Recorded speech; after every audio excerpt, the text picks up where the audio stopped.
77, 70. 79 years old ako? Oo. Kailangan maging B- kayo para makauwi ako. Hanggang 80.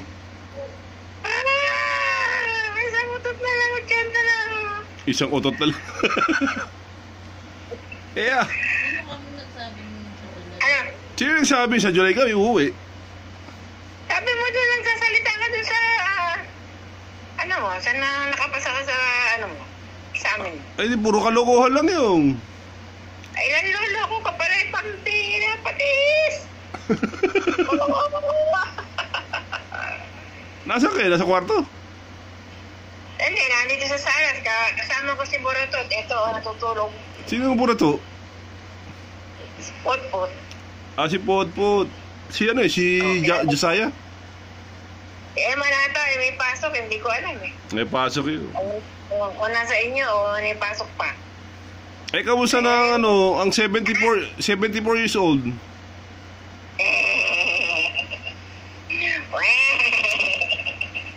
Pandoloko pala yung sasabihin mo, uwi ka ng July. Lola, malakas pa kayo?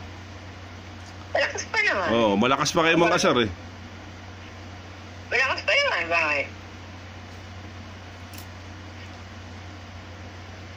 Ano? Basta importante maabutan pa namin kayong umuwi. Si tatay, hindi namin naabutan eh. Nandito naman si tatay mo eh. Nasa prayer room ni Malunggay.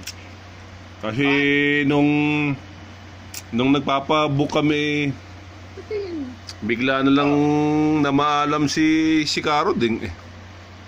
Yun nga, ang sinasabi ko sa kanya eh. Bigla na lang. Bigla eh. Ang nangyari ay bigla. Anong gagawin natin? Bigla.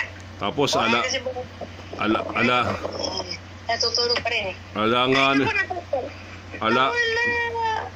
Hindi ko alam kung anong gagawin ko. Yes, wala. Nadyan naman. Napapanood ko naman kayo.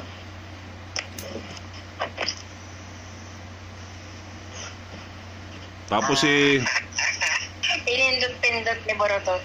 Ala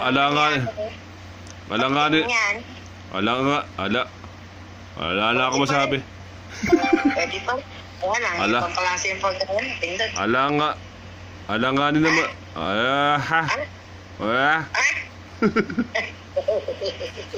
Bungi. Tapos sabihin mo uwi ka ng Julie, pagkatapos manloloko ka pala. Ala nga din naman akong umuwi. Magpe-present ako ng May 16. Na maalam na si Caro Ding. Yun na nga. Nagpe-presenta ka na habang nakaburol eh. Ayaw nga. At least na may. Ayun ang mga pinakamagaling. Makapas